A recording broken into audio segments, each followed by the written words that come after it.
Selamat berjumpa kembali dalam mata kuliah Manajemen Project TI.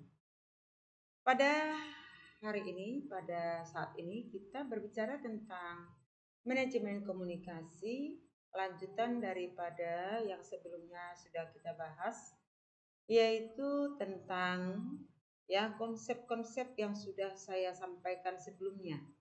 Jadi definisinya apa, tujuannya apa, proses manajemen komunikasi itu seperti apa, alat dan teknik yang digunakan seperti apa, tantangannya juga ya, dan bagaimana praktisnya yang benar, dan studi kasus yang sudah saya suruh Anda terapkan di dalam proyek kalian masing-masing. Namun di sini saya hanya bisa merangkumkan yang sudah kita bahas sebelum-sebelumnya, yaitu dalam satu tabel ini saya akan menjelaskan tentang komponen-komponen yang kita bahas tadi sebelumnya itu, yaitu mengenai komunikasi itu ya. Di sini kita berbicara tentang kebutuhan komunikasi pemangku kepentingan ya.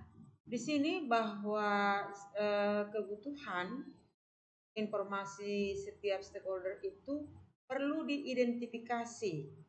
Artinya apa? Ya, contohnya kalau misalnya dalam proyek TI atau di proyek kalian yang sedang kalian kerjakan, ya, kalau di sini saya buat manajer, ya.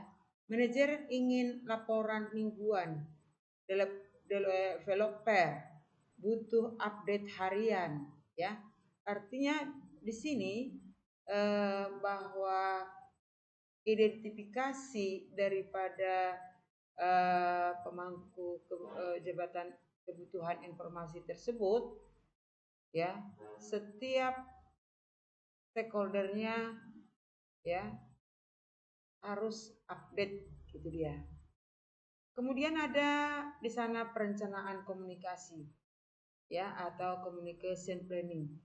Dalam perencanaan komunikasi ini, di sini menentukan apa yang dikomunikasikan, kapan dan bagaimana. Dan ini juga sudah saya jelaskan kepada kalian ya.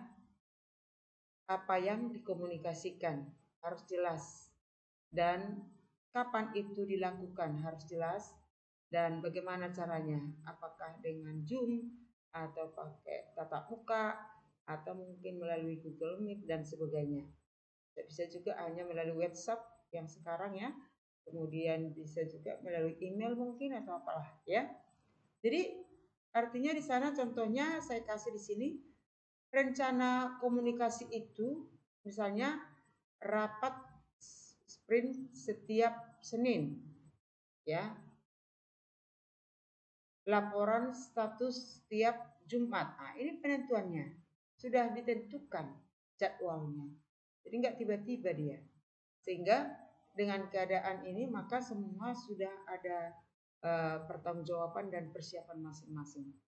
Baik, selanjutnya adalah metode komunikasi, communication methods ya.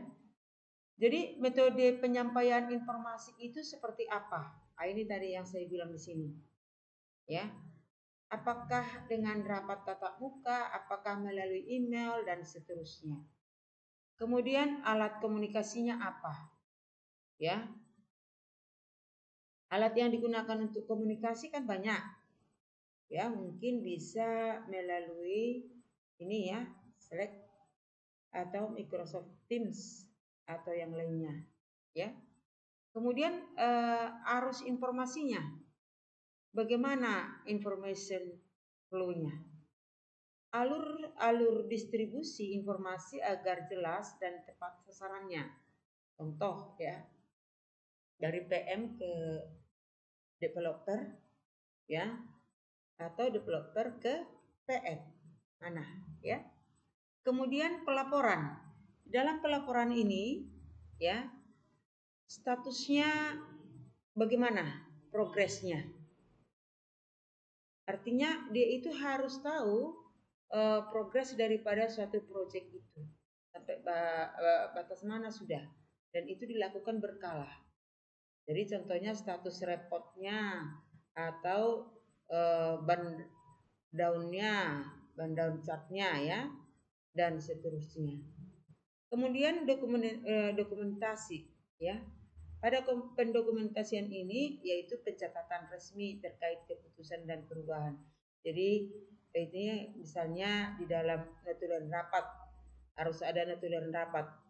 Jangan hanya secara lisan. Akhirnya tidak ada notulen rapat maka tidak tahu lagi ya, nggak ingat lagi ya, atau change request ya. Kemudian yang terakhir itu adalah tinjauan kinerja. Ya.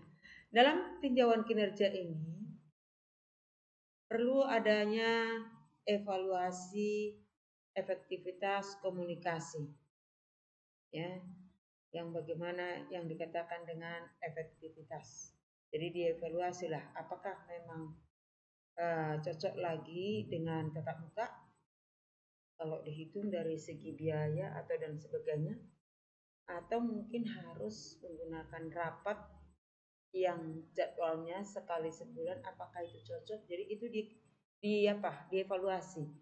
Setelah dievaluasi maka kalau itu memang masih layak dan bagus itu dilanjutkan, kalau tidak ya dirubah. Segala sesuatunya bisa dirubah. Untuk apa?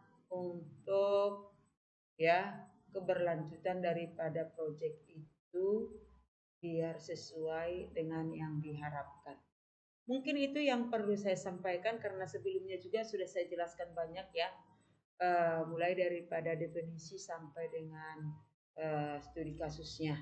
Mungkin sampai di sini aja dulu pertemuan kita dan saya ucapkan terima kasih banyak.